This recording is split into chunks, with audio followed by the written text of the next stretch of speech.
Today I'll work on this Honor Model TE-20 signal generator. I recently bought this very cheaply. It's a very simple signal generator, and it came here in, well, fairly nice condition. The power cord has seen better days. This has to be replaced. It's all brittle and but all the knobs are there. The audio frequency jack here is broken. But the dial is also still very nice. This has some sort of gear arrangement inside where, well, one rotation of this doesn't correspond to one rotation of this. I think it might be some sort of planetary gearbox or something. The main use of this is to align radio receivers, and yeah, I think I'll restore this, probably do a recap on it, see what's broken, and yeah. So if we look at the schematic for this,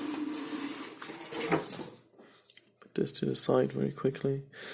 It's very simple. It only has two tubes inside, 12 BH7 and a 6AR5. Those are both, well, as you can probably guess from the numbers, they're both American tubes, and although I'm fairly well stocked on European tubes, I don't have either of those, and I think this one is actually rather cheap and this one is very expensive, because it was used in a lot of amplifiers. Yeah. This uses a solid state diode for rectification, half-wave rectification. This, I'll probably replace that. Also, the capacitors here have to go. I think those are probably ceramic or plastic types, but they also might be tar capacitors. Maybe have to replace those. Yeah, but it's a very simple unit. It shouldn't be very complicated to repair. What I'll do next is just open this up by removing these screws, and there's also two on the back that you have to remove.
Also, to note this leather handle on top.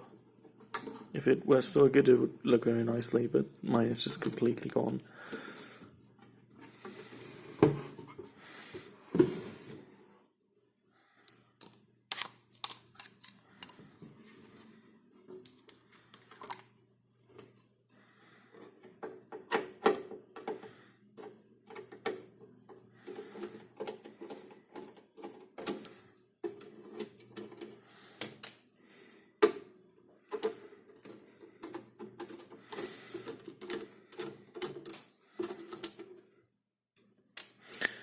Also important to note is that there is a grounding tab down here. The ground wire from the power cord doesn't enter the device, it just goes out here and is screwed to the chassis here. On on mine it's not, because the power cord is just gone. So after unscrewing the screws, this just lifts out like that.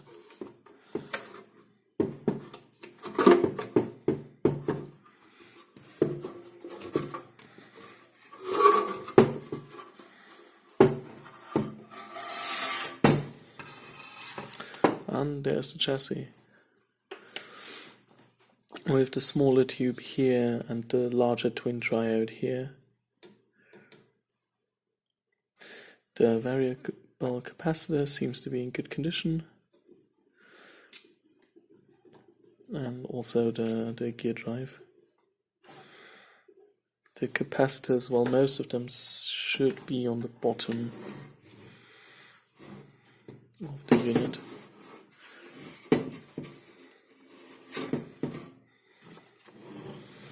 And yeah, there they are. I will just replace those off camera, and then we'll see if the thing works, and if we have to do anything else. There's the ground wire, by the way. It's about half an hour later, and I changed most of the capacitors that needed to be changed, which leaves me with a handful of broken capacitors and a working unit.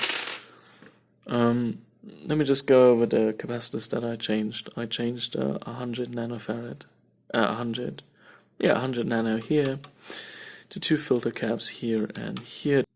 Also down here there's I think it was a 20, and here was a 30 that I replaced with a 20 and a 10, all nanofarad.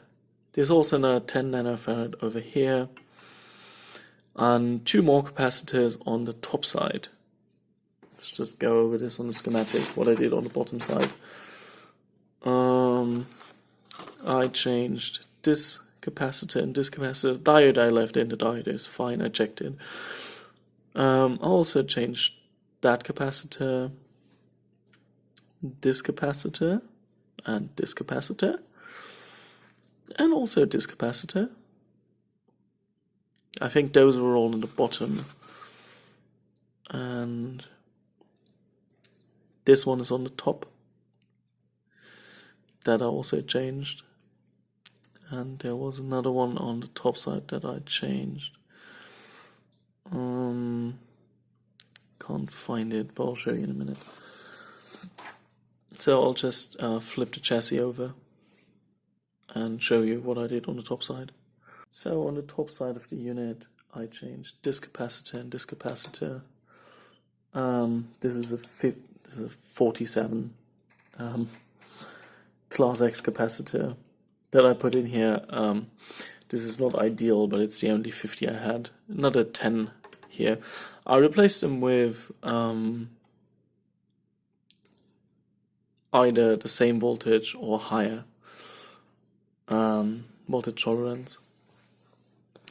This, for example, is a 1000 volt capacitor, because just I didn't have any other value. What I left alone is all those disc capacitors here and here. There's another one down there. I left all of those in place because I don't think they're damaged in any way. And after that, I tested the unit. I just turned this all the way up and down. Actually, get that capacitor out of the way. It's banging against that variable capacitor if you turn the dial all the way up. Yeah. Anyway, I tested it. I think the tubes in this are a bit weak, but since I don't have any replacements, they'll just have to stay in there for now, and we'll see. Maybe I'll get replacements, because this is actually a very nice unit. It's very simple, it's very serviceable. All the capacitors are easy to access. Yeah. The only thing that could really damage this is if either this capacitor here or one of the coils here broke. I think even the power transformer would be fairly easy to replace. It has just 2 windings. One is 160 volt winding, and one is a 6.3. That goes to the filaments of the 2 tubes. Yeah, and that's about it with this unit. The only thing that I have to do now is something that I cause with my stupidity. I also replaced the power cord here, and I put a little screw here so that the power cord, the earth lead now sits on the inside and is bolted to the chassis like this, which I think is a bit safer. But what I forgot is that you have to thread the power cord through the exterior case first, because the European plug that's on it will not fit through. This hole in the chassis. So I have to desolder this, thread it through here, and then resolder it. But that's about that for that unit.